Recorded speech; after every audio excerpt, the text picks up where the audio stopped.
bienvenidos a un capítulo más de Historias de Pánico. El turno del sótano, testimonio desde la Castañeda. Mi nombre es Ismael Moreno, y esto que voy a contarles no se lo he dicho a nadie más que a mi esposa. Lo viví en carne propia en el año 1973, cuando trabajé como velador nocturno en las ruinas del antiguo Hospital Psiquiátrico La Castañeda, en Mixcoac, Ciudad de México. Me contrataron porque el gobierno aún tenía vigilancia en algunos inmuebles en proceso de demolición o desmantelamiento. En ese entonces, ese edificio abandonado ya tenía mala fama. Pero yo tenía 3 hijos y el trabajo pagaba bien. No me importaban los cuentos de fantasmas. Pensé que eran cosas de gente ociosa, hasta que me tocó el sótano. La primera vez que vi el edificio, me impactó el tamaño. Aunque parte de las instalaciones ya se habían derrumbado o desmontado, seguía siendo una mole gris y hueca, con ventanas rotas y pasillos donde el eco se multiplicaba. La mayoría de las puertas estaban selladas o cubiertas con tablas viejas, pero había zonas accesibles que requerían rondines nocturnos. La oficina improvisada del velador estaba justo en el pasillo central. Me dejaron un foco, una lámpara, una libreta de reportes y un radio de corto alcance. Los primeros días fueron tranquilos, ruidos de gatos, techos viejos que crujían, cosas normales. Hasta que, una noche, empecé a escucharlo. Era como un sollozo largo, lejano, húmedo. Pensé que tal vez algún indigente se había metido. Bajé por el pasillo, seguí el sonido, y me di cuenta de que venía del sótano. Justo del ala donde alguna vez habían encerrado a los pacientes intratables, según decía un viejo croquis que encontré, me paré frente a la reja de entrada al sótano. Las bisagras estaban oxidadas, pero no había candado. Al asomarme, el olor a humedad vieja, moho y algo más que no supe identificar me llenó los pulmones. Bajé con la linterna temblando un poco, pero no vi a nadie. Lo único raro fue que una de las puertas metálicas estaba entreabierta y detrás de ella, silencio absoluto. Volví a subir, anoté el incidente en la libreta y traté de olvidarlo, pero no fue una vez. Fue todas las noches siguientes. A veces eran llantos, a veces risas distorsionadas, otras, gritos secos. Llegaban desde lo profundo del sótano, siempre pasadas las 2:30 de la madrugada. Un jueves, mientras fumaba en la entrada, escuché claramente que alguien gritaba, «¡Ya no más! Por favor, ya no más!». Era una voz masculina, desesperada, como si lo estuvieran torturando.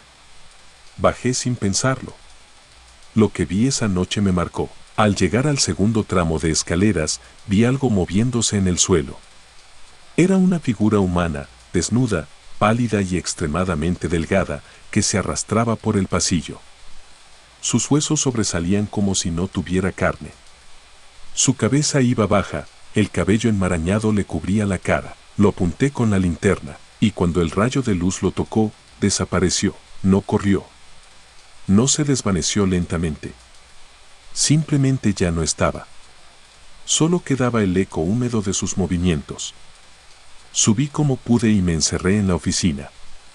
Esa noche no escribí nada en la libreta. A la mañana siguiente pedí cambiarme de turno. El supervisor me dijo, «Ya sabía que ibas a pedir eso. Todos los que cuidan esa zona lo hacen. Pero aguanta un mes y te cambio al depósito». Aguanté. Contra todo instinto. Por necesidad. Y mientras más noches pasaban, más fuerte eran los fenómenos. Objetos que se movían solos. Puertas que se cerraban con fuerza sin corriente de aire.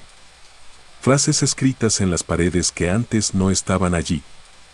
La más perturbadora apareció en la puerta metálica del sótano, escrita con lo que parecía ser óxido fresco. «Aquí seguimos sufriendo». Una noche, la más larga de mi vida, pasó algo que me hizo renunciar al siguiente día. Eran como las 3:15 de la mañana. Estaba solo, tomando café instantáneo, cuando la radio de corto alcance se encendió por sí sola. Emitió una estática fuerte, y después escuché claramente, «Ismael, baja». Me quedé helado. Nadie sabía que estaba solo. Nadie tenía ese canal abierto. La puerta del sótano, a lo lejos, se abrió con un chirrido lento. Mi cuerpo no quería moverse, pero algo me obligó. Como si hubiera estado hipnotizado. Bajé. Los focos del sótano estaban rotos. Solo mi linterna cortaba la oscuridad. Caminé por el pasillo húmedo y sentí que algo me observaba desde las celdas vacías. Había marcas de uñas en las paredes.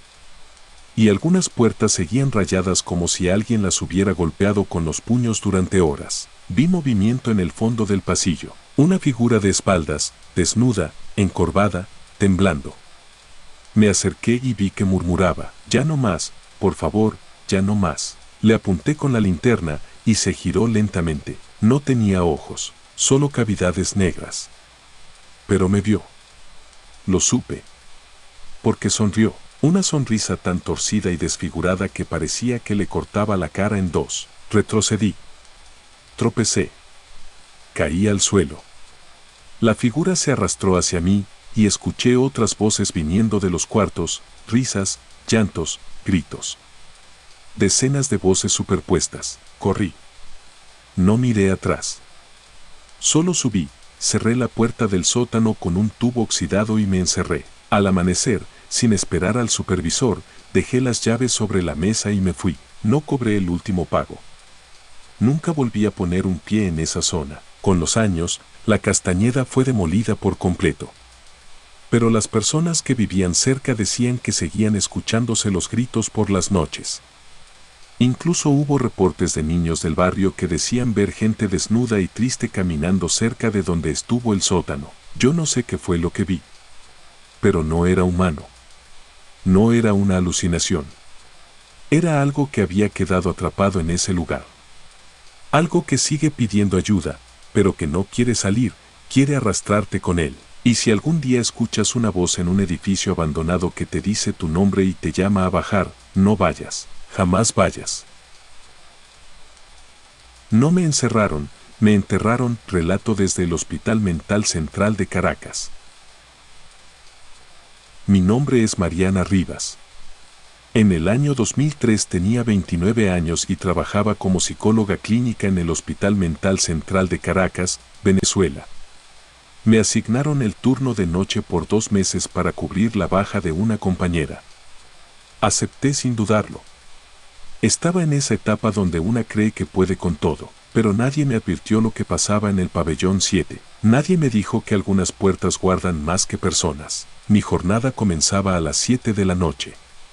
Me instalaba en la sala de observación, revisaba los informes y, si todo estaba en calma, me dedicaba a preparar historiales o atender pacientes que sufrían crisis durante la madrugada. Ese hospital tiene áreas deterioradas por los años, pero funcionales.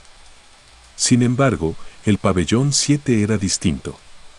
Había sido cerrado parcialmente tras una serie de eventos violentos.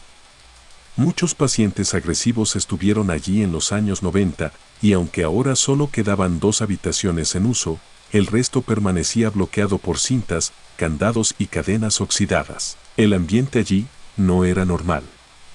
El aire se sentía más denso.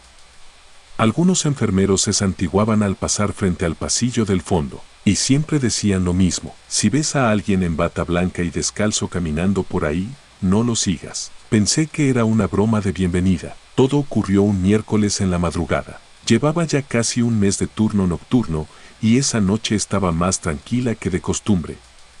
Ninguna alerta, ningún sobresalto. Eran las 2:40 de la mañana cuando salí a dar mi ronda. Caminé por los pasillos con mi carpeta en mano. Al llegar cerca del pabellón 7, escuché pasos rápidos y ligeros. Entonces la vi, una mujer, de cabello largo y oscuro, con bata blanca, delgada y descalza, caminaba sin mirar atrás. Su andar era extraño, como si estuviera en trance. «Señora. Señora, espere». Le grité. Pensé que era una paciente escapada. Era mi responsabilidad seguirla. Aceleré el paso mientras ella avanzaba por el pasillo viejo. Justo cuando giré la esquina, la vi entrar en la habitación número 14 del pabellón 7. Esa habitación estaba cerrada con candado desde hacía semanas. Yo misma la había visto sellada. Corrí tras ella. Cuando llegué a la puerta, estaba cerrada, pero no con candado. Solo entornada. La empujé. Adentro, No había nadie. Encendí la linterna que llevaba siempre colgando del cinturón. Iluminé cada rincón del cuarto. Era un cuarto mohoso, sucio, con olor a encierro antiguo y humedad vieja. El colchón estaba roto. Las paredes tenían marcas, rasguños, pero nada más. Iba a salir cuando vi algo en la pared, justo detrás de la puerta. Una frase escrita con letras grandes, irregulares y rojas. No me encerraron, me enterraron. Me congelé. Era sangre. De eso no tengo dudas. El olor metálico, el color aún fresco, la textura. Era sangre humana. Retrocedí. Cerré la puerta y salí corriendo por el pasillo. Avisé al guardia, a la enfermera, al interno de mantenimiento. Les conté lo que vi. Nadie quiso entrar de nuevo esa noche. A la mañana siguiente, el director del hospital pidió revisar el historial de la habitación 14. Y ahí es cuando todo se salió de control. El archivo mostraba que la última paciente en ocupar ese cuarto había sido una mujer llamada Clara Romero, internada en 1979. ¿La razón de su ingreso? Diagnóstico de esquizofrenia paranoide con comportamiento violento. Pero el expediente tenía tachaduras, páginas rotas, cosas arrancadas. Una nota marginal decía, paciente fallecida durante intento de escape. Se presume ahorcamiento, cuerpo nunca recuperado. ¿Cómo que nunca recuperado? Lo peor fue lo siguiente, la misma frase que apareció en la pared estaba escrita en el expediente, con tinta roja. En la esquina de una hoja archivada decía, con letra desprolija, no me encerraron, me enterraron. Empezaron los rumores. Un enfermero viejo me confesó que, en los años 80, varios trabajadores aseguraban ver a Clara rondando los pasillos, siempre descalza, siempre silenciosa.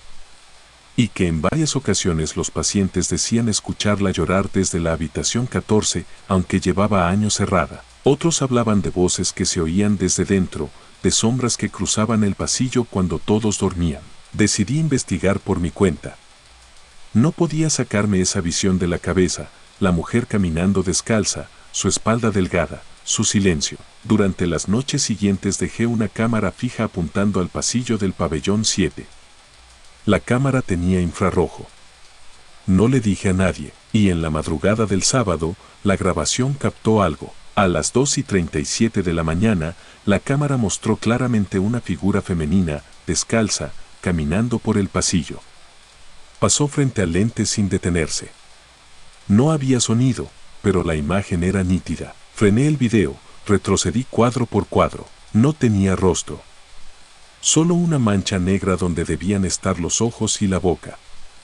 La bata colgaba como si estuviera empapada. Al final del video, se detenía frente a la puerta 14 y desaparecía, como si se disolviera en el aire. Llevé el video al subdirector. Me pidió no mostrarlo a nadie. Dijo que el hospital ya cargaba con suficiente mala fama. 2 noches después me despertó una llamada. Eran las 4:10 de la mañana. Habían encontrado a un paciente dentro del cuarto 14. Lo curioso, ninguna llave abría esa puerta desde hacía días. El hombre, un paciente de mediana edad diagnosticado con trastorno bipolar, estaba en posición fetal en una esquina, temblando y repitiendo una frase sin parar. Ella no me dejó salir. Ella no me dejó salir. Ella me miraba, tenía rasguños en los brazos. En el suelo, otra vez, la frase, no me encerraron, me enterraron. Desde entonces, sellaron el pabellón 7 por completo. Se colocaron placas de metal, se clausuró el acceso y se prohibió a todo el personal hablar del caso. Pero la historia sigue viva. A veces los pacientes del piso de arriba se quejan de que alguien les habla desde el aire acondicionado. Dicen escuchar pasos y lamentos en las madrugadas, incluso cuando no hay nadie en la zona. Y yo renuncié semanas después. No quise quedarme. Me llevé las grabaciones, los informes, las fotos, pero cada vez que sueño con un pasillo largo, húmedo, sin ventanas, siempre está ella, la mujer sin rostro, la que no fue enterrada en el cementerio, sino entre paredes de concreto, la que sigue ahí, esperando a alguien que escuche su historia. Y si algún día visitas un hospital antiguo y ves una figura descalza caminando al fondo, no la sigas, porque quizás no quiere salir, quizás quiere que tú te quedes con ella. Tú también estás enfermo, relato desde el Sanatorio de Tarragona. Me llamo Álvaro Soler y durante años fui parte de un pequeño grupo de investigadores independientes de fenómenos paranormales en España. Empezamos en 2002 como un hobby, grabar en casas viejas, colegios abandonados, bosques donde alguien decía haber visto luces o figuras. Nada me había preparado para lo que viví en Tarragona, en 2007. Nada me había hecho dudar de mi cordura. Hasta esa noche en el Hospital Psiquiátrico Sant Llorenç, clausurado desde los años 70. Después de ese caso, dejé todo. Nunca más volví a grabar, ni a buscar cosas que no se pueden explicar. Fue un compañero del grupo, Rafa, quien propuso el lugar. Dicen que se oyen risas en los pasillos, pero no risas normales, son como carcajadas de alguien que no está bien, me dijo. Yo me burlé un poco. Ya había escuchado de esos rumores.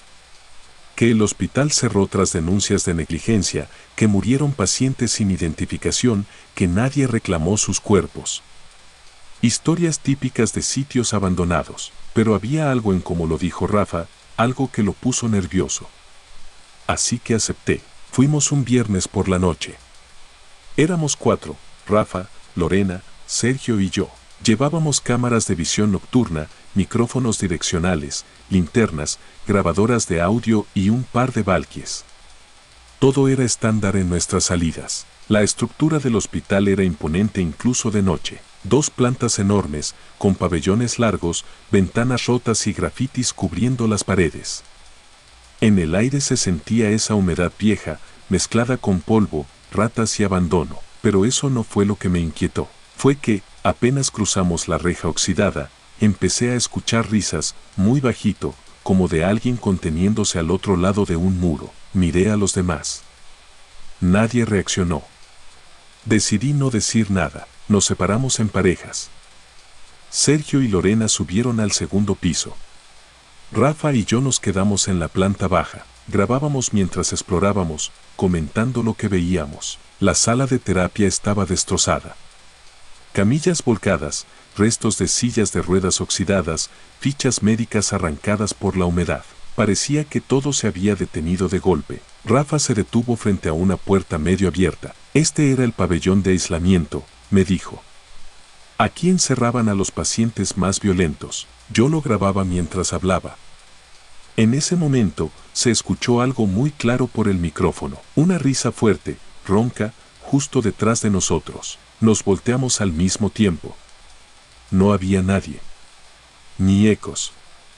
Ni viento. Solo esa sensación, como si alguien se hubiera burlado directamente de los dos. Subimos al segundo piso para reagruparnos. Sergio estaba pálido. No sé si fue una broma, pero me llamaron por mi nombre, nos dijo. Una voz de hombre. Desde una de las habitaciones, pensamos que pudo haber sido un ruido que se pareció a su nombre. O algo psicológico. Lorena no oyó nada. Volvimos a grabar, pero a las 3:17 de la mañana decidimos marcharnos.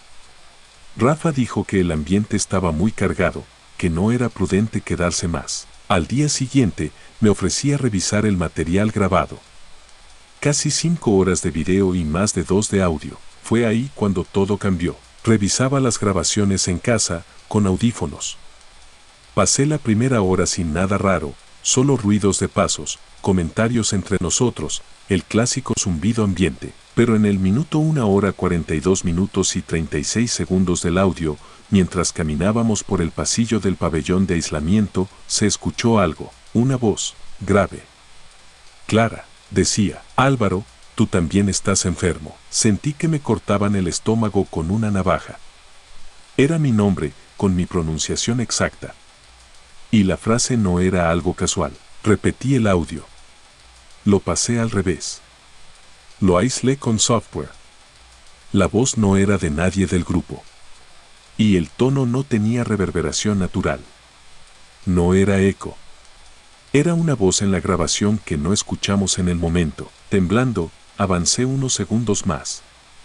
En el minuto 1 hora 43 minutos y 5 segundos, se escuchaba una risa. No era una risa cualquiera. Era como si alguien se burlara, porque sabía algo que yo no. Pasé horas investigando.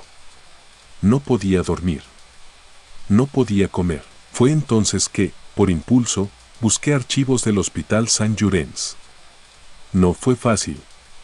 Encontré un blog viejo de un historiador local que hablaba del sanatorio y sus pacientes olvidados. Y ahí estaba, un listado de fallecidos por año. 1964, Álvaro Soler García, paciente esquizofrénico. Suicidió por ahorcamiento. Sentí que el corazón me estallaba. No podía ser coincidencia. Ese nombre, el mío, igualito, registrado 43 años antes. Y lo peor era la nota final en el informe. Últimas palabras registradas. Tú también estás enfermo. No salí de casa durante una semana. Rafa me llamaba, preocupado. No le dije nada. Sergio tampoco quiso seguir con el proyecto. Dijo que había visto algo en las sombras esa noche. Lorena renunció al grupo semanas después. Yo quemé todo. Las cintas. Las copias. Incluso formateé mi computadora, pero eso no me libró de la risa. Empezó a sonar por las noches. Desde la pared, desde los auriculares apagados, desde la televisión desconectada. Una risa conocida. La del audio, y luego la voz. Álvaro, Álvaro. Soñaba que me miraba en un espejo, y el reflejo no era yo. Era un hombre más viejo, con bata de hospital y ojos vacíos. Despertaba con la cara mojada, y una frase en la cabeza, repitiéndose una y otra vez. Tú también estás enfermo. Consulté a un psiquiatra. No me creyó. Me recetó pastillas. No funcionaron. Probé con un sacerdote. Me dijo que no era posesión, sino una puerta abierta. Pero ¿cómo se cierra una puerta que no sabes que abriste? Desde ese día no he vuelto a investigar nada paranormal. No puedo. Ya no duermo en silencio. Siempre dejo una radio encendida, o el televisor, para no oír la risa. Y si alguna vez visitas Tarragona, y alguien te dice que exploremos el viejo hospital de Sant-Llorenç, di que no, porque ese lugar no guarda fantasmas, guarda un nombre, y si el tuyo coincide, no te va a dejar ir. El expediente 606, relato desde el Sanatorio San Eugenio. Mi nombre es Arek Navarro, y juro que todo lo que voy a contar pasó tal como lo viví. No soy escritor, ni actor, ni me interesa hacerme famoso con esto. Solo necesito sacarlo. Porque desde que entré al viejo Sanatorio San Eugenio, ya no duermo igual. Era fotógrafo de locaciones. Me contrataban para tomar imágenes de lugares abandonados que después serían usados en cine o documentales. Nada especial, hasta que me pidieron explorar el antiguo manicomio que estaba en Tlaxco, Puebla, clausurado desde 1982. Me dijeron que tenía que entrar solo. Que la estética debía capturar el deterioro sin intervención humana. Me pagaban bien. Así que acepté. Ese fue mi error. Llegué un lunes por la tarde.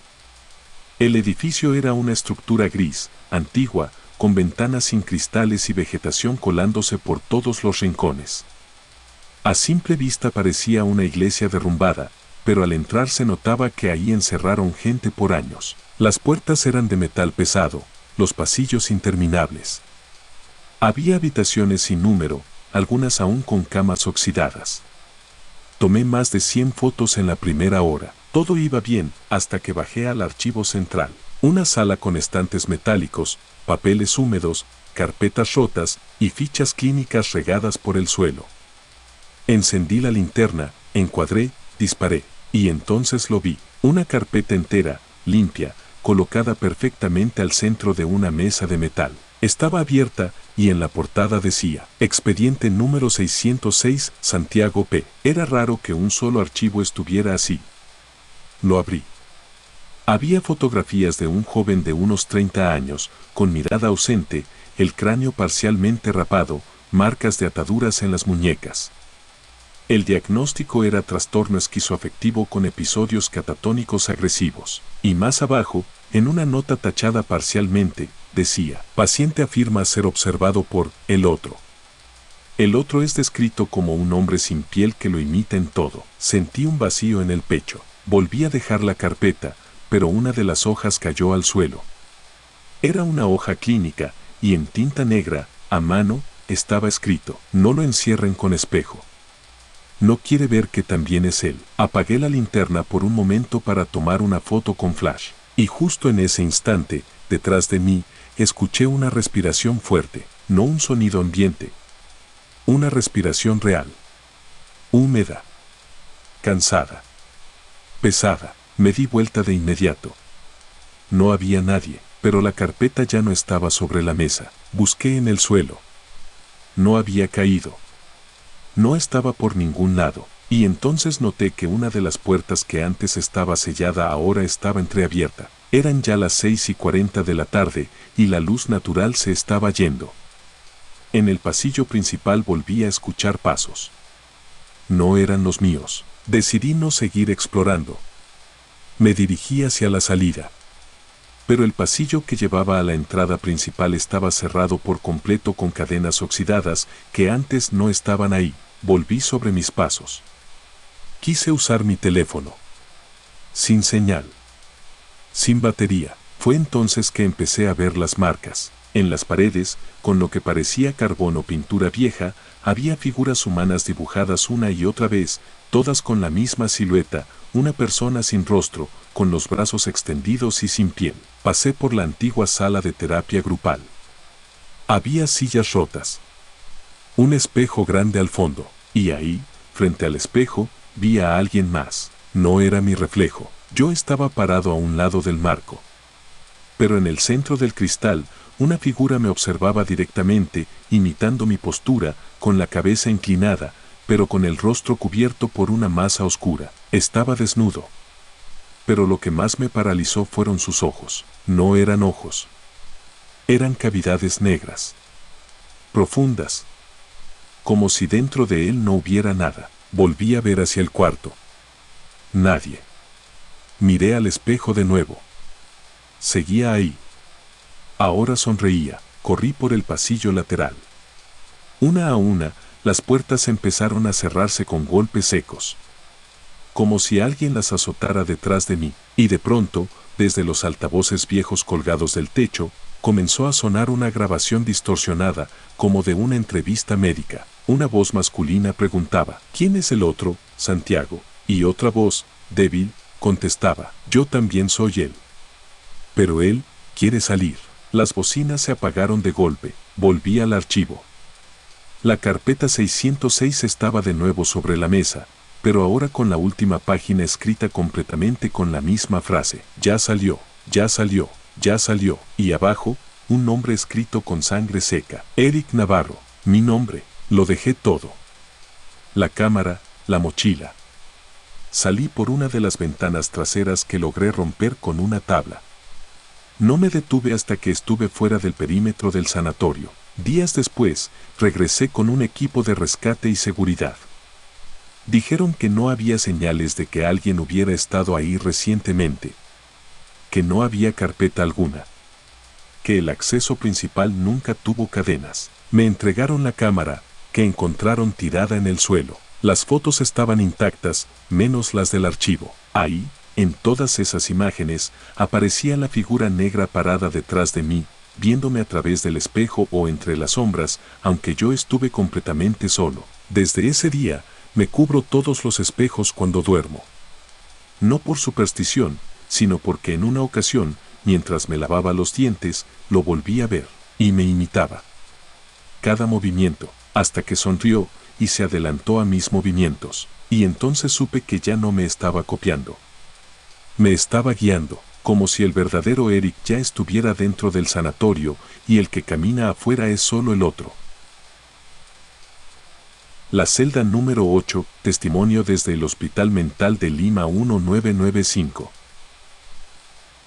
Mi nombre es Carlos Figueroa. Soy técnico de enfermería y trabajé durante más de 20 años en hospitales públicos de salud mental en Perú. En 1995 me trasladaron de emergencia al antiguo Hospital Psiquiátrico Víctor Larco Herrera, en Lima. Un compañero había sufrido una crisis nerviosa y renunció de forma abrupta. Nos pidieron cubrir su ausencia. Nadie quería ese turno. El área asignada era el pabellón de también llamado por los internos el pabellón del silencio. En él solo quedaban 6 pacientes, todos con un historial severo de esquizofrenia paranoide, catatonía o trastornos disociativos. Pero había una habitación más, la celda número 8, que estaba sellada con candado doble y cadenas. Durante las primeras noches no pasó nada fuera de lo común. Solo un ambiente muy pesado, un olor a medicamentos viejos, humedad, orina. Pero nada que no conociera ya. Fue en mi tercera noche cuando empecé a notar cosas raras. Al hacer la ronda de rutina, pasé por el pasillo de las celdas. Todos los pacientes dormían. El pabellón estaba en silencio. Pero al acercarme a la celda 8, sentí algo extraño, una especie de presión en el pecho. Como si algo me empujara hacia atrás. No había corriente de aire, ni estaba sugestionado. Solo una sensación repentina de estar frente a algo que no debía tocar. Seguí caminando. Pero justo cuando iba a dar vuelta, escuché una voz suave, desde dentro del cuarto cerrado, decir: «Ayúdame, Carlos». Me paralicé. Nadie sabía mi nombre allí. Y esa voz era, delicada. Triste. De mujer joven. Miré a mi alrededor. No había nadie cerca. Verifiqué el candado. Seguía puesto. La celda 8 no se abría desde hacía más de 10 años. Regresé corriendo a la oficina. Busqué en el registro histórico del pabellón. No había nada reciente, pero encontré un archivo viejo, incompleto, con la ficha de una paciente llamada Lucía R.M., ingresada en 1983 por episodios disociativos con lenguaje glosolálico y conducta autolesiva. ¿La causa? Según la nota de un psiquiatra, afirma estar habitada por otra persona. Dice no ser ella misma desde el internado. Pide ser encerrada antes de que ella vuelva a salir. La paciente fue asignada a la celda número 8 y desapareció dentro del hospital en 1984. A la noche siguiente, regresé al pasillo con otra linterna y una cámara portátil. Decidí grabar el recorrido. Al acercarme a la celda, se escuchaba un ruido leve, como si alguien rascara la pared desde dentro. No era un animal. Era rítmico. Lento. ¿Quién está ahí?, pregunté. Silencio. Pero en la grabación que revisé después, justo tras mi pregunta, se escucha claramente: no me dejaron salir. Lo reporté a la supervisora. Me pidió que no dijera nada. Me dijo que esa habitación estaba cerrada por motivos internos desde hacía años, que hubo quejas de personal y que incluso el cura del hospital se negó a bendecir ese pabellón en su momento, pero algo dentro de mí no podía dejarlo. Esa noche, mientras dormía en el cuarto de descanso, tuve un sueño lúcido. Estaba en el pabellón, frente a la celda 8, y una mujer delgada, vestida de blanco, con el cabello cubriéndole el rostro, estaba parada dentro, tocando la pared, escribiendo algo con sus uñas. Cuando me acerqué, giró el rostro lentamente. No tenía ojos. Solo cuencas vacías. Y me dijo: si me abres, tú también vas a desaparecer. Desperté sudando, con una marca de rasguño en el brazo. Fina. Como de uña humana. Al día siguiente, faltó un celador. Me tocó hacer la ronda completa yo solo. Cuando pasé frente a la celda 8, la cadena estaba en el suelo, el candado abierto, pero la puerta aún cerrada. Sabía que no debía hacerlo. Pero algo dentro de mí, no sé si fue curiosidad, miedo, atracción. Abrí. El cuarto estaba oscuro. Olía a cerrado, pero no a polvo, sino a humedad estancada, a carne, a encierro. Había marcas en las paredes. Letras. Cientos de veces escritas la palabra ella, y en el suelo, junto a la esquina de la pared, una bata blanca doblada, con una cinta de identificación en el cuello. Lucía R.M. No había cuerpo, solo una pequeña grabadora de casete, de las antiguas, cubierta de polvo. La levanté con guantes. Funcionaba. Al apretar play, una voz femenina comenzó a hablar. No soy yo. Nunca fui yo. Ella me usa para salir, pero esta vez la encerré. Si alguien más abre esta puerta, va a regresar. El audio se cortó con un grito. No era de la misma mujer. Era algo más, grave. No humano. Volví a cerrar la celda. Coloqué la cadena como pude. No dije nada.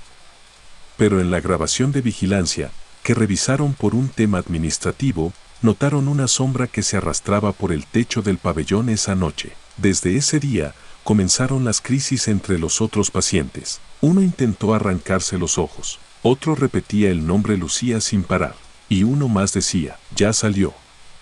Ella ya salió, renuncié semanas después. No sin antes ir a consultar con un médico retirado que había trabajado ahí en los 80, me citó en su casa. Me sirvió café, y me dijo con calma, Lucía nunca desapareció. Murió dentro de esa celda, pero no encontraron el cuerpo durante años. Cuando al fin lo hallaron, estaba sentado en la esquina, sin rostro. Como si se lo hubieran borrado. Le pregunté por qué la celda seguía cerrada, porque nadie la ha vuelto a ver salir, pero eso no significa que aún esté adentro. Han pasado casi 30 años. A veces, cuando camino por algún hospital viejo o una construcción con pasillos largos, siento que alguien me observa desde una puerta cerrada. Y hay noches en las que escucho en mi cuarto una voz de mujer que me dice al oído, no eres tú. Ella ya está usando tu cuerpo. La enfermera del pabellón cerrado, testimonio desde el Instituto Psiquiátrico San Rafael, Chile, 2001. Mi nombre es Rodrigo Sanuesa, y esta historia me la he guardado durante años. No porque no tenga pruebas, sino porque nadie me creería. En el año 2001, yo tenía 27 años y trabajaba como personal de aseo en el Instituto Psiquiátrico San Rafael, un centro antiguo en las afueras de Santiago de Chile. Era un lugar grande, deteriorado, con pabellones separados por tipos de pacientes. Mi zona era el pabellón B, pero por una emergencia de personal, me asignaron temporalmente a la zona más temida por todos, el pabellón G, un edificio pequeño, apartado, con apenas 3 habitaciones funcionales. Lo demás estaba clausurado, y con razón. El primer día, mientras trapeaba el pasillo del fondo, uno de los enfermeros me dijo, si ves a alguien de blanco en esa puerta, me señaló una al final del pasillo, no la mires. Solo sigue limpiando. Me reí, pensando que era una broma. Pero el tipo no se rió conmigo. Me miró fijo, no te lo estoy diciendo en broma. Allí murió una enfermera en 1986. La encontraron colgada de la lámpara del cuarto 3. Nadie sabe por qué lo hizo, pero desde entonces, algunos pacientes aseguran que ella sigue trabajando aquí. Me quedé callado. Pero tomé nota mental. Esa puerta estaba clausurada. Tenía un letrero viejo que decía, no usar. Mantener cerrado. Y desde ese día, empecé a notar cosas raras. Una noche, pasadas las 10, terminé más tarde de lo usual. Mientras recogía los implementos, escuché pasos detrás de mí. No lentos. Rápidos. Como si alguien viniera apurado. Me giré. Nada, pero la puerta del cuarto 3 estaba entreabierta. Nadie tenía llaves. Nadie. Pensé que tal vez se había vencido la bisagra. Me acerqué para empujarla, y entonces la vi. Una mujer, de espaldas, con bata blanca, parada frente al espejo del lavamanos. Cabello negro, suelto, largo. Muy delgada, no se movía. Solo estaba allí. Señora, ¿todo bien? Le dije, nada. Ni un gesto. Me acerqué un paso más, y ella giró la cabeza sin mover el cuerpo. No tenía ojos, solo una piel pálida y lisa donde deberían ir. Y su boca se alargaba en una sonrisa imposible, como si le hubieran cortado la cara de oreja a oreja. Apagué la linterna de inmediato. Cerré la puerta de golpe y salí corriendo por el pasillo. Me tropecé con el trapeador y rodé un par de metros. Cuando me levanté, todas las luces del pabellón estaban apagadas, aunque yo mismo las había encendido minutos antes. Y se escuchaba el ruido de una aguja de metal chocando con el piso, como si alguien caminara arrastrando una jeringa. Pedí cambio de turno al día siguiente. Me lo negaron. Había poco personal. Me ofrecieron una bonificación por seguir ahí unas semanas más. Lo acepté, aunque desde entonces comencé a dormir mal. Tenía sueños con una enfermera que me hablaba con los dientes apretados, que me decía frases como, «¿Ya te inyectaron hoy, Rodrigo?» o «Tú también estás loco, pero aún no lo sabes». Y siempre, en el sueño, me daba una inyección, una aguja vieja, larga, oxidada, y yo me despertaba con la sensación de que algo me ardía en el brazo derecho. Una madrugada, un paciente del cuarto 2 se soltó de su cama y empezó a gritar. Lo encontramos llorando, acorralado en la esquina. Ella me lo dijo, repetía. La enfermera dijo que yo debía inyectarlo, que él también está enfermo. Nos miró y señaló directamente hacia mí. Yo no lo conocía. Nunca le hablé. Pero sabía mi nombre. Lo trasladaron a otro pabellón y a mí me pidieron que no mencionara el incidente. Días después, mientras limpiaba la zona de archivos viejos, encontré una carpeta extraviada, sin sellos. Decía, informe de incidente, pabellón G, 1986. Era un parte de enfermería. En él, relataban el hallazgo del cuerpo de la enfermera Marta del Pilar Guzmán, colgada de la lámpara del cuarto 3. Pero lo raro era que el reporte estaba incompleto. Al final había una nota escrita a mano, con tinta corrida por la humedad. Su cuerpo cayó solo. Pero cuando lo revisamos, aún tenía los ojos abiertos. Y nos miraba. Como si no hubiera terminado. Y lo más inquietante, alguien había tachado su nombre y escrito debajo. Ella nunca se fue. Volví a tener el mismo sueño esa noche. Pero esta vez, cuando la enfermera me inyectaba, me decía al oído, ahora eres parte del turno. Y cuando desperté, tenía una marca de aguja en el brazo. No un piquete superficial, una marca real.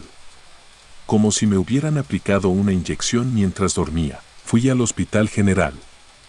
Me dijeron que parecía reciente, que debía tener cuidado con quien me atendía, pero yo no le había contado a nadie que trabajaba en San Rafael. La última noche que estuve ahí fue la peor. A las 3:06 de la mañana se activó una alarma interna. La puerta del cuarto 3 se había abierto sola.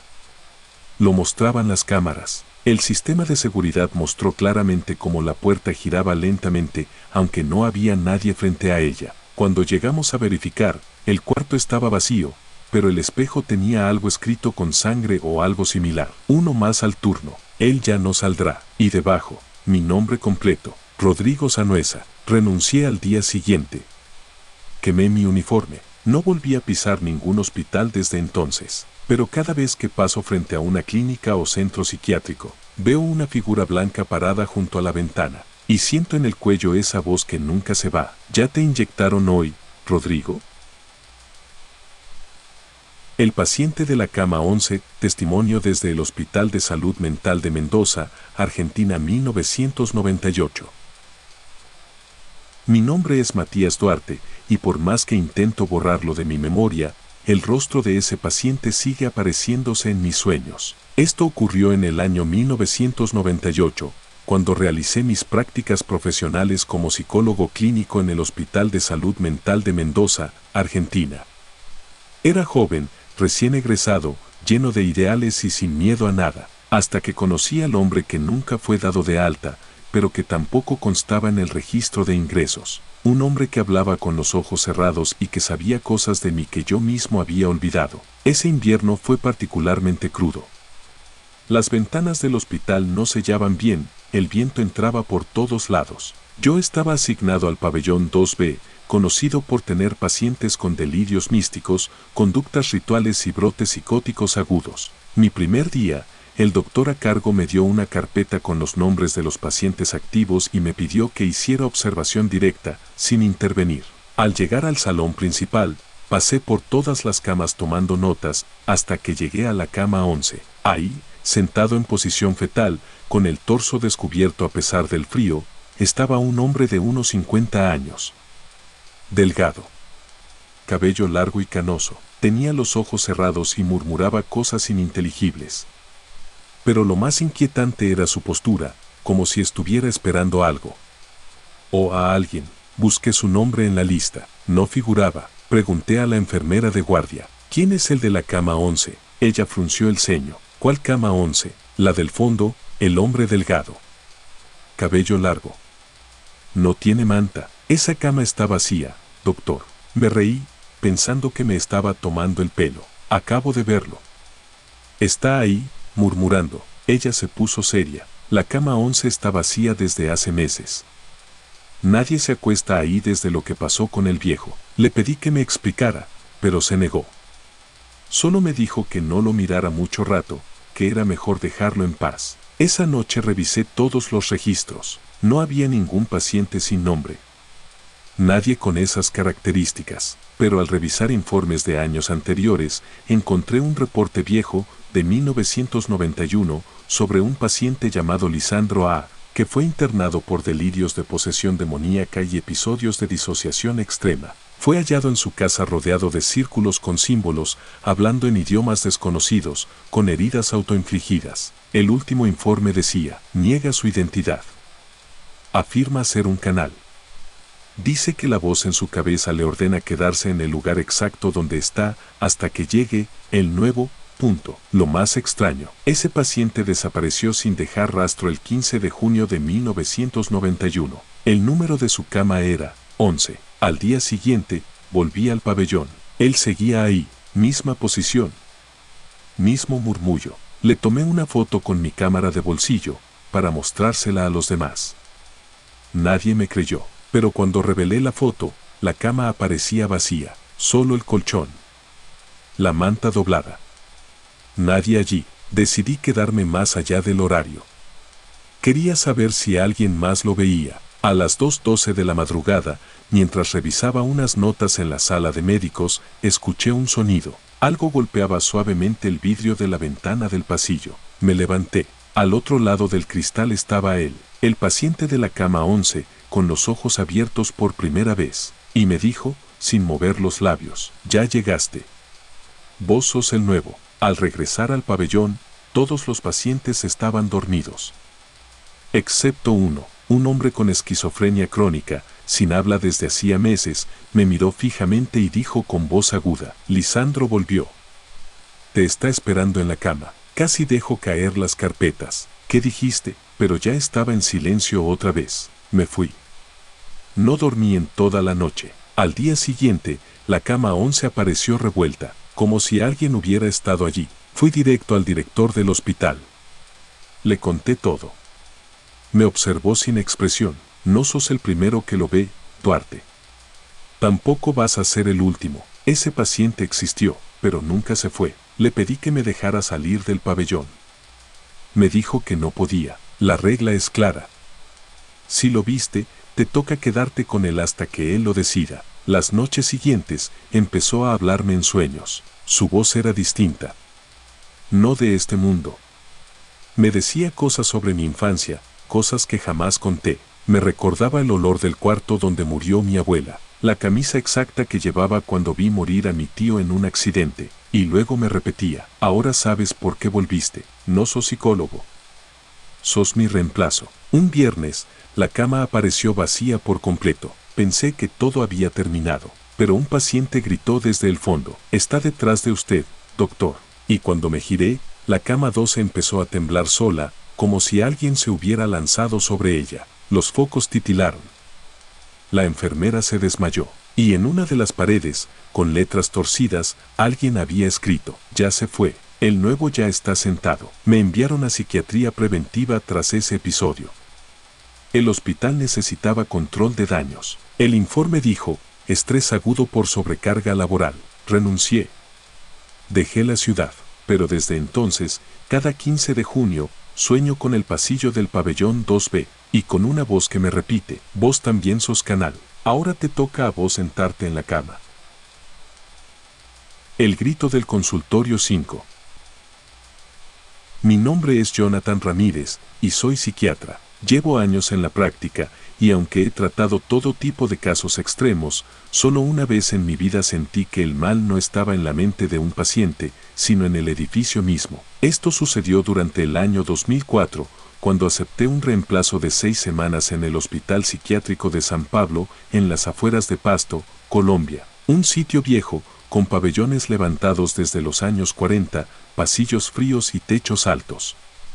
A pesar de su deterioro, seguía funcionando con personal reducido y muchos pacientes crónicos. La doctora titular, a quien yo reemplazaba, había salido con crisis de ansiedad repentina, según me dijeron. Nadie quiso entrar en detalles, pero me tocó trabajar en su mismo consultorio, el número 5, al fondo del pabellón de mujeres. Un cuarto que, a los pocos días, me hizo dudar de mi propia salud mental. El primer día, noté que la cerradura estaba forzada desde adentro, como si alguien hubiera intentado bloquear la salida. Dentro, el ambiente era denso, apagado, a pesar de la ventana. El escritorio estaba intacto, pero en la pared opuesta había marcas irregulares de uñas, como si alguien hubiera rascado con desesperación. Pregunté por eso al jefe de mantenimiento. Solo me dijo, es mejor que no trabaje con la puerta cerrada, doctor. Pensé que hablaba por el calor. Pero era abril y hacía frío. La mayoría de los pacientes que atendí en esa sala tenían historias duras, pero una en especial me dejó inquieto. Se llamaba Ana María y llevaba internada desde hacía más de 15 años. Una mujer callada, frágil, con episodios de mutismo prolongado. Durante la tercera sesión, mientras hablábamos de su infancia, se quedó mirando la esquina del consultorio, detrás de mí, y susurró, ella está ahí otra vez. ¿Quién? La doctora, la que grita desde adentro. La que no se pudo ir. Pensé que se refería a la psiquiatra anterior. Le pregunté, pero no contestó más. Solo se abrazó las piernas y no me volvió a mirar.